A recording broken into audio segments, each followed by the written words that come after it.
नमस्कार और the deep dive में आपका स्वागत है। तो आज हमारे पास मॉर्गन हाउसेल की बहुत ही मशहूर किताब द साइकोलॉजी ऑफ मनी पर आधारित एक स्क्रिप्ट है और इसका मिशन कह सकते हैं बड़ा सीधा है। ये समझना कि पैसा बनाने और संभालने का खेल हिसाब किताब का कम और हमारी आदतों और सोच का ज्यादा क्यों है। बिल्कुल। और स्क्रिप्ट की शुरुआत ही एक ऐसी लाइन से होती है जो पूरी सोच को पलट देती है। Financial success is not a hard science, it's a soft skill. यानी पैसा कमाना कोई रॉकेट साइंस नहीं है, बिल्कुल नहीं। ये एक व्यवहारिक कला है। मतलब ये कि अमीर बनने के लिए आपको कोई मुश्किल फॉर्मूले रटने की जरूरत नहीं, बल्कि कुछ बुनियादी मानवीय भावनाओं को समझने की जरूरत है, जैसे डर, लालच, सब्र। ये पूरी चर्चा इसी के इर्द गिर्द घूमेगी। हाँ, और इसे समझने के लिए हम 3 बड़े सवालों के जवाब ढूंढेंगे। पहला, पैसा असल में गणित है या व्यवहार? दूसरा, असली अमीरी का मतलब क्या होता है, जो हम देखते हैं वो या कुछ और? और तीसरा, अगर ये सब समझ आ जाए तो पैसा बढ़ाने का असली टिकाऊ फॉर्मूला क्या है? बढ़िया, तो चलो इसी से शुरू करते हैं। पहला हिस्सा एक बड़े अजीब से विचार से शुरू होता है, कोई भी पागल नहीं है। हाँ, ये सुनने में थोड़ा अटपटा है क्योंकि हम तो रोज लोगों को पैसे को लेकर पागलों जैसे ही फैसले लेते देखते हैं। बिल्कुल। किसी ने अपनी सारी जमा पूंजी एक ही स्टॉक में लगा दी, किसी ने लॉटरी में घर उड़ा दिया।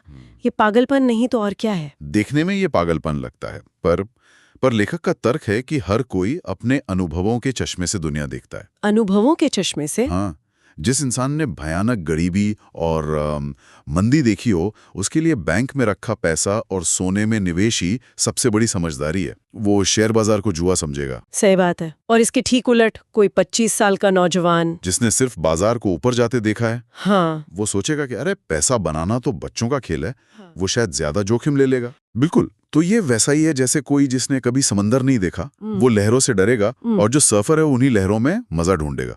दोनों अपनी जगह सही हैं, क्योंकि उनके अनुभव अलग हैं। हाँ। कोई भी फैसला लेते समय पागल नहीं होता।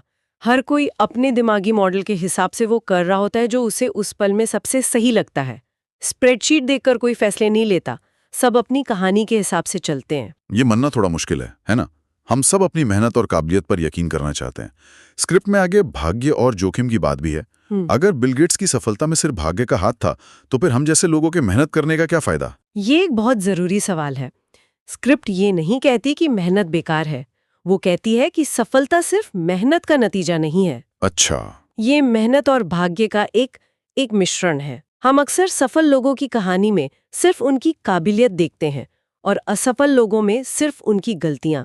हम भाग्य के किरदार को नजरअंदाज कर देते हैं। जैसे वो 2 उद्यमियों वाला उदाहरण है ना? हाँ। दोनों की काबिलियत बराबर, मेहनत बराबर, लेकिन एक सही समय पर मार्केट में आ गया और सफल हो गया, दूसरा शायद 6 महीने लेट था और फेल हो गया। सही। फर्क सिर्फ टाइमिंग का था, जो काफी हद तक भाग्य पर निर्भर थी। इससे सीखने वाली बात बहुत गहरी है। क्या? जब सफलता मिले तो विनम्र रहो। याद रखो कि इसमें तुम्हारी मेहनत के साथ साथ किस्मत का भी हाथ था। और जब असफलता मिले तो खुद को कोसो मत। समझो कि हर चीज तुम्हारे बस में नहीं थी। थोड़ी हमदर्दी रखो खुद से। और शायद यही विनम्रता की कमी हमें उस मानसिकता की तरफ धकेलती है जिसे स्क्रिप्ट में सबसे खतरनाक बताया गया है। कभी भी पर्याप्त नहीं। Never enough. नेवर इनफ वाली सोच, ये क्या बला है? ये वो सोच है जिसमें गोल पोस्ट हमेशा आगे खिसकता रहता है। अच्छा। आपने 1 करोड़ कमाने का लक्ष्य रखा, वो पूरा हुआ तो खुशी मनाने के बजाय अब 5 करोड़ का लक्ष्य दिखने लगता है। वो मिला तो 10 करोड़ का। ये एक ऐसी ट्रेडमिल है जिस पर आप दौड़ तो रहे हैं, लेकिन मंजिल कभी नहीं आती। हाँ, कभी नहीं आती। और इस दौड़ में इंसान थककर चूर हो जाता होगा। सिर्फ थकता नहीं, बर्बाद भी हो जाता है, क्योंकि थोड़ा और पाने की चाह में इंसान उन चीजों को भी दांव पर लगा देता है जो उसके पास पहले से हैं और जिनकी उसे सच में जरूरत है। हाँ, जैसे इज्जत, आजादी, परिवार। इतिहास ऐसे लोगों से भरा पड़ा है जिनके पास सब कुछ था, पर थोड़ा और के लालच में उन्होंने सब गवा दिया। इसलिए ये जानना कि बस इतना काफी है एक सुपर पावर की तरह है। तो ये बात साफ है कि हमारा व्यवहार, हमारा लालच, ये सब कितना जरूरी है। लेकिन अक्सर ये लालच आता है अमीर दिखने की चाहत से, और यहीं पर शायद अमीर और संपत्तिवान होने के फर्क को समझना जरूरी हो जाता है। बिल्कुल। जिसका जिक्र स्क्रिप्ट में आगे है। ये दोनों अलग कैसे हैं? हाँ, और ये अंतर समझना बहुत जरूरी है। स्क्रिप्ट कहती है कि रिच यानी अमीर होना आपकी मौजूदा आमदनी पर निर्भर करता है। अच्छा, मतलब ये दिखता है? ये दिखता है। महंगी कार, बड़ा घर, डिजाइनर कपड़े, ये सब अमीरी की निशानी है। अगर कोई 1 करोड़ सालाना कमाता है और सब उड़ा देता है, तो वो अमीर है। तो फिर वेल्दी यानी संपत्तिवान होना क्या है? वेल्थ यानी संपत्ति वो है जो दिखती नहीं। ये वो पैसा है जो आपने कमाया लेकिन खर्च नहीं किया। ये आपकी बचत है, आपके निवेश हैं। आपकी तिजोरी में बंद दौलत। बिल्कुल। इसीलिए स्क्रिप्ट की सबसे दमदार लाइनों में से एक है, wealth is what you don't see. असली दौलत वो है जो पर्दे के पीछे होती है। वाह! तो अमीर होना मतलब जोर जोर से गाना गाना जो सबको सुनाई दे, और संपत्तिवान होना मतलब आपकी सांस लेना जो चल तो रही है पर किसी को दिख नहीं रही, लेकिन गाने से ज्यादा जरूरी सांस लेना है। क्या खूब एनालॉजी है। बिल्कुल यही बात है। जब हम किसी को फरारी चलाते देखते हैं तो हम सिर्फ ये जानते हैं कि वो अमीर है। हम ये नहीं जानते कि वो संपत्तिवान है या नहीं, हो सकता है वो कार ईएमआई पर हो। और उसका बैंक बैलेंस 0 हो। बिल्कुल। असली संपत्ति आपको आजादी और विकल्प देती है, दिखावा नहीं। तो अगर असली दौलत दिखती नहीं और महंगी चीजों में नहीं है, तो फिर इसका असली मकसद क्या है? पैसे का फायदा क्या है? स्क्रिप्ट कहती है आजादी। और यही पैसे की सबसे बड़ी ताकत है। पैसे से खरीदी जा सकने वाली सबसे कीमती चीज है अपने समय पर अपना पूरा नियंत्रण होना। मतलब सुबह उठकर अलार्म बंद करके ये सोचने की आजादी कि आज क्या करना है, ना कि ये कि आज क्या करना पड़ेगा। एकदम। ये कहने की आजादी कि मुझे ये नौकरी पसंद नहीं, मैं कुछ और करूंगा, या मैं 6 महीने की छुट्टी लेकर दुनिया घूमना चाहता हूँ, या बस आज मेरा काम करने का मन नहीं है। जब आपका पैसा आपके लिए इतना कमा रहा हो कि आपको काम करने की मजबूरी ना रहे, वही असली वित्तीय स्वतंत्रता है। लग्जरी गाड़ियां और घड़ियां इसके सामने कुछ भी नहीं। इसी दिखावे से जुड़ी एक बड़ी मजेदार और उल्टी बात स्क्रिप्ट में है, man in the car paradox. हाँ, ये क्या है? ये एक विरोधाभास है। सोचिए, आप सड़क पर एक शानदार लैम्बोर्गिनी देखते हैं। ठीक है। आपके मन में पहला ख्याल क्या आता है? आप सोचते हैं, वाह क्या गाड़ी है, अगर ये मेरे पास होती तो लोग मुझे कितना कूल समझते। हाँ, यही सोचते हैं सब। आप उस गाड़ी के ड्राइवर को देखकर इंप्रेस नहीं होते, आप उस गाड़ी को खुद चलाने की कल्पना करके इंप्रेस होते हैं। अच्छा। आप उस इंसान को कोई सम्मान नहीं दे रहे, आप उस गाड़ी को अपनी इज्जत बढ़ाने का एक जरिया मान रहे हैं। तो ये दिखावे वाली बात सीधे सीधे उस नेवर इनफ वाली मानसिकता से जुड़ जाती है ना? बिल्कुल। हम दूसरों को दिखाने के लिए और ज्यादा कमाने की होड़ में लग जाते हैं, जबकि सामने वाले को हमारी नहीं, बस हमारी चीजों की पड़ी है। ये तो बहुत बड़ी बेवकूफी हुई। बिल्कुल। इसीलिए दूसरों को दिखाने के लिए पैसा खर्च करना एक गड्ढे में पानी भरने जैसा है। आप अपनी दौलत कम कर रहे हैं ताकि लोगों को ये दिखा सकें कि आपके पास कितनी दौलत है, जबकि उन्हें इसकी परवाह भी नहीं है। तो अगर दिखावा बेकार है और आजादी ही सब कुछ है, तो सवाल उठता है कि उस आजादी तक पहुंचने का रास्ता क्या है? पैसा बनाना एक बात है, पर उसे टिकाकर रखना ये बिल्कुल अलग खेल है। यहीं पर हम तीसरे हिस्से में आते हैं। हाँ, और दोनों के लिए अलग मानसिकता चाहिए।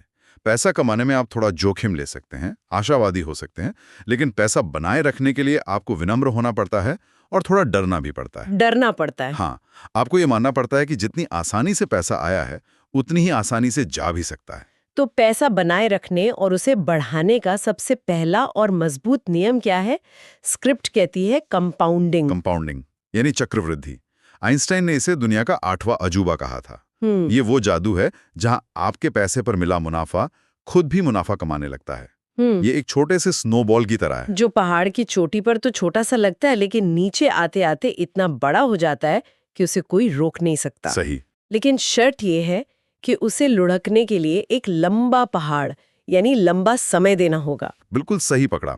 कंपाउंडिंग का जादू दिमाग को चकरा देता है, क्योंकि हमारा दिमाग सीधी रेखा में सोचता है, चक्रवृद्धि में नहीं। इसका सबसे बड़ा उदाहरण वॉरेन बफे हैं। अच्छा। उनकी नेटवर्थ का 95% से ज्यादा हिस्सा उनके 65वें जन्मदिन के बाद बना। क्या कह रहे हैं? 65 के बाद? हम सब तो 30-40 तक अमीर बनना चाहते हैं। ये तो पूरी सोच ही बदल देता है। यही तो बात है। बफे की असली ताकत उनकी निवेश की समझ से ज्यादा लंबे समय तक टिके रहने की उनकी क्षमता है।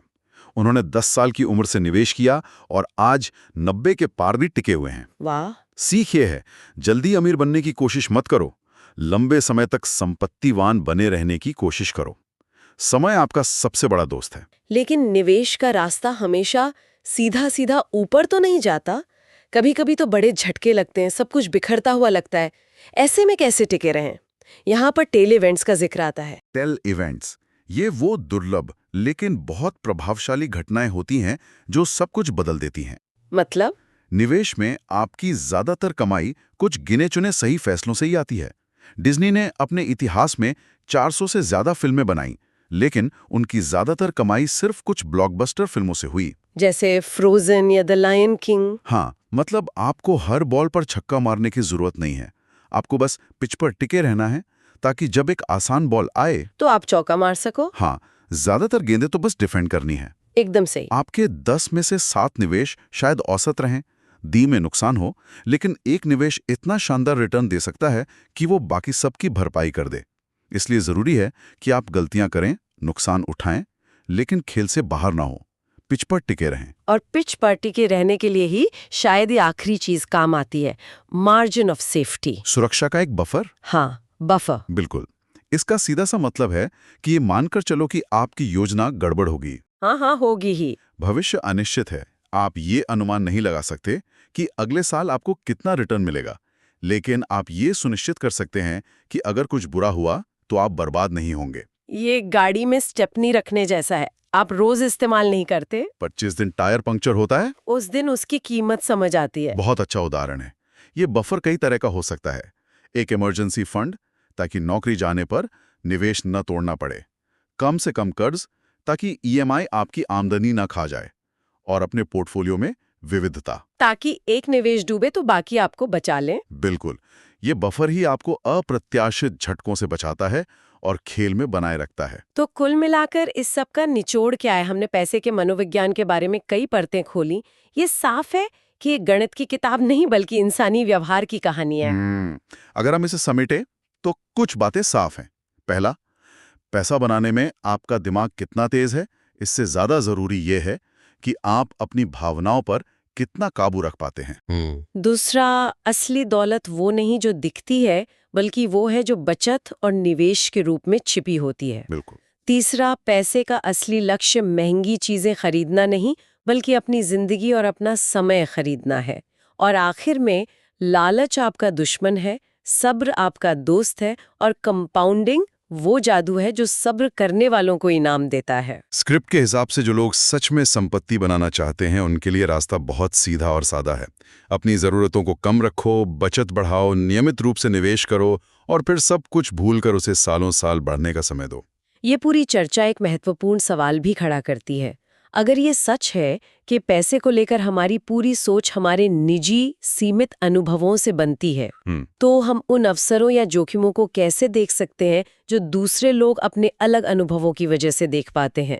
हमारा वित्तीय नजरिया तो दुनिया के एक बहुत ही छोटे से कोने पर आधारित है। हाँ, और ये सोचने वाली बात है, हमारे अतीत के अनुभवों से पैदा हुआ ऐसा कौन सा वित्तीय विश्वास हो सकता है जिसे आज के समय में फिर से जांचने और शायद बदलने की जरूरत है।